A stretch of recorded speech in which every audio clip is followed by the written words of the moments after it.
comunicado número 1 de la Junta de Comandantes Generales. Se comunica a la población que a partir de la fecha el país se encuentra bajo el control operacional de la Junta de Comandantes Generales de las Fuerzas Armadas.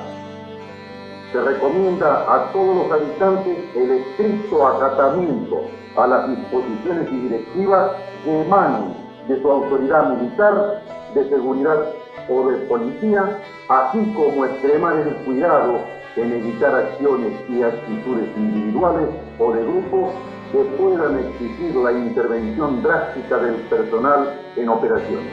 Firmado Jorge Rafael Videla, Teniente General, Comandante General del Ejército. Hace 42 años, un miércoles cualquiera en sus vidas se convirtió en el principio de su recuerdo más sangriento.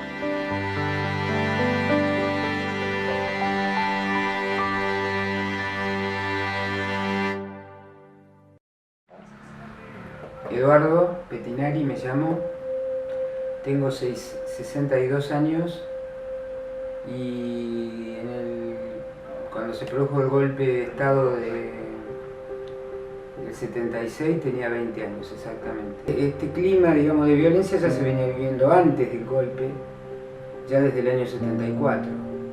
Luego que fallece Perón, queda como presidenta de la República su esposa, que era Estela Martínez de Perón, pero en realidad el que estaba atrás de ella era López Rega, que organiza con estos grupos parapoliciales la AAA. Esa noche fue un tiroteo que a mí me asustó muchísimo, me despertó.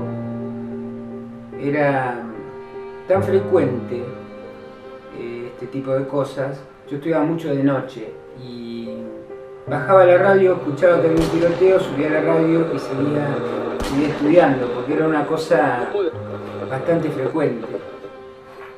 Y bueno, ese día fue un tiroteo tan grande que no podía explicarme qué estaba pasando. Pensé que estaba, vuelvo a repetir, como si estuviera en la esquina de mi casa, y a la mañana nos encontramos con que en la televisión, los medios de comunicación estaban anunciando los comunicados número 1 de la Junta Militar. Mi nombre es Mélida Fun. En el momento tengo 67 años y en el 76 tenía 26.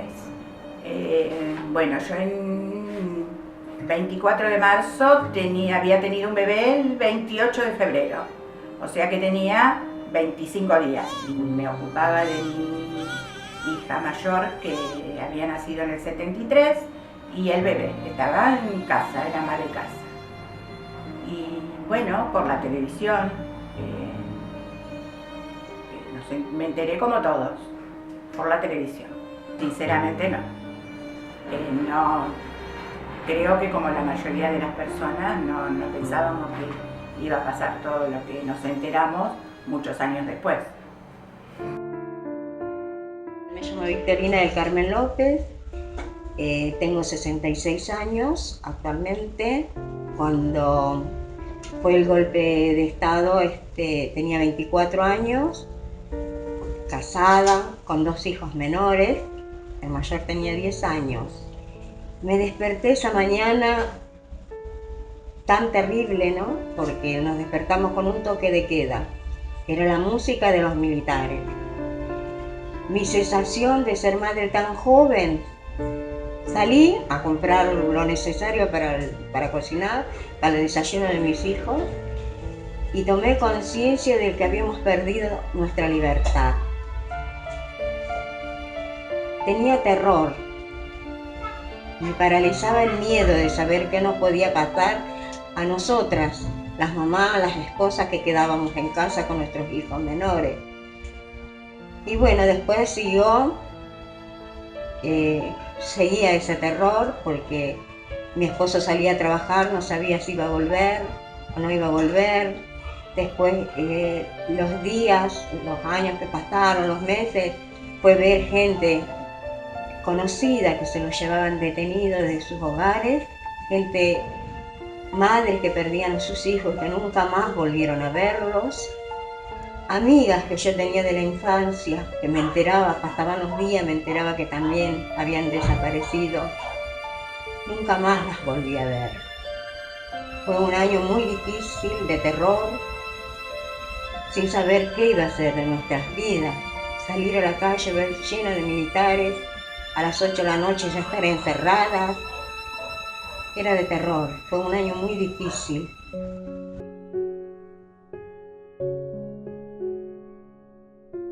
Mi nombre es Elizabeth Susana Monestés, tengo 59 años y en 1976 tenía 17 años de edad. Yo en 1975 estaba en quinto año de secundaria y en diciembre terminé mi secundaria, mi bachillerato. Y me inscribí en el profesorado de maestra jardinera. En los primeros días de marzo de 1976 di examen de ingreso junto a un montón de gente y el primer día de clase, porque bueno, aprobé obviamente el examen de ingreso y mi primer día de clase fue el 24 de marzo de 1976, el cual yo tomé el colectivo y me fui muy contenta al profesorado. Yo vivía en esa época en Olivos y el profesorado estaba en Belgrano, el Normal 10. Y llegué al Normal 10 y estaba cerrado.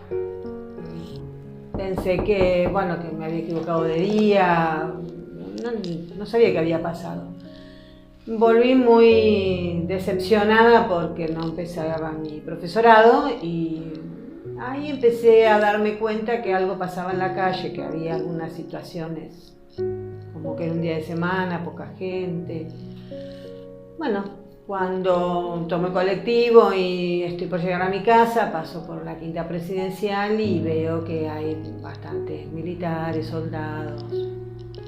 Y cuando llego a casa estaba mi madre y me pregunta dónde había ido, le digo que al Normal, porque era mi primer día de clase, y mi mamá me dijo, vos sos una tarada. ¿No sabés lo que está pasando en el país? No, ni idea. Bueno, y me contó, me explicó la seriedad del tema, lo que estaba pasando, y siempre me quedó algo que me dijo, dos cosas que me dijo muy seria, que nunca me podía salir sin mi documento.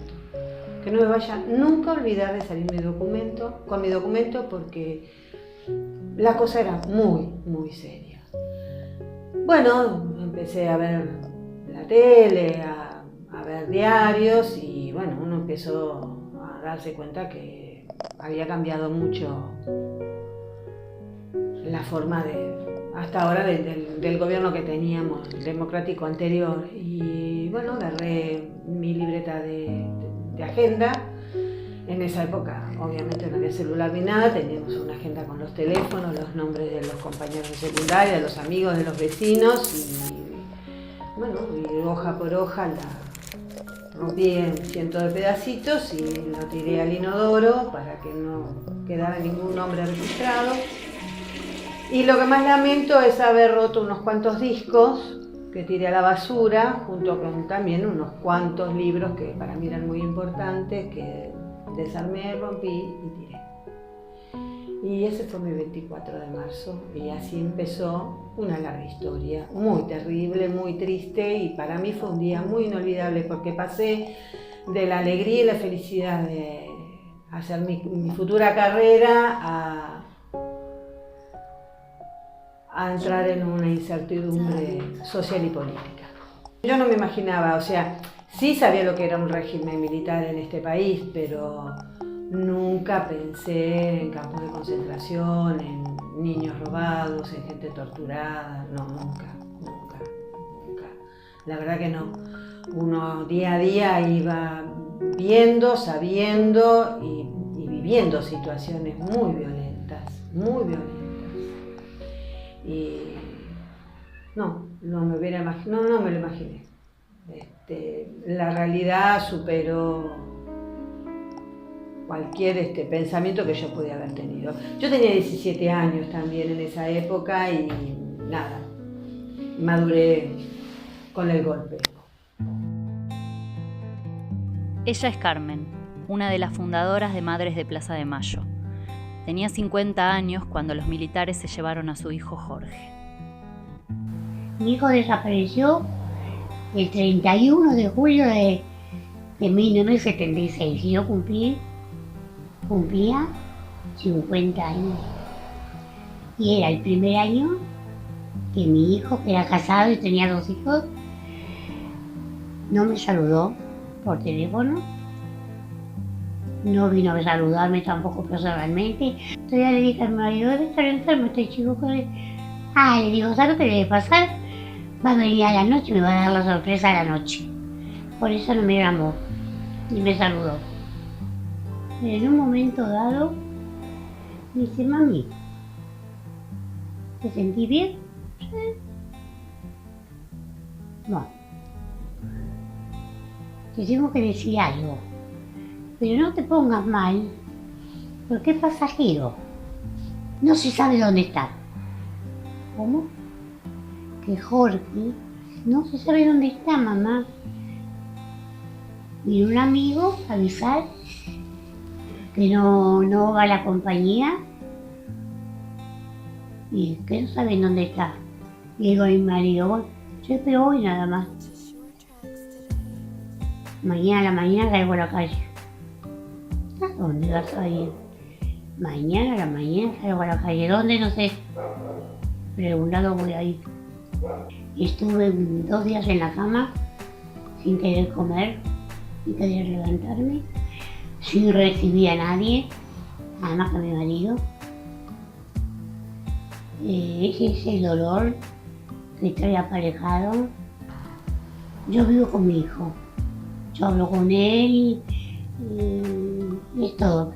Yo la juventud le diría, estamos viviendo una época muy mala, malísima. Yo creo que va a ser peor que el 76. No yo, el equipo de madres, que muchos decían. Porque nosotros nos reunimos y hablamos. El consejo es que se queden tranquilos. Pueden ir a las marchas como van, no provocar, porque lo que quieren es eso, que los provoquen para llevarlos a la comisaría, no provocar, tratar de no meterse en alguna institución que los lleve engañados. Eso es lo que tienen que aprender, no hacerse engañar por nadie. Ustedes tienen que ser lo que ustedes quieren hacer. Pero hay que asociaciones de barrio, de esos que quieren poner a los chicos adentro para después usarlos, como lo usamos. Bueno, que se cuiden mucho, que estudien. Esto es lo que Nélida, Eduardo, Elizabeth y Carmen vivieron durante la noche más negra. Tienen algo en común. Hoy pueden contártelo. Mientras que a otros 30.000, como el hijo de Carmen, se los tragó la oscuridad. Por memoria, verdad y justicia. Nunca más.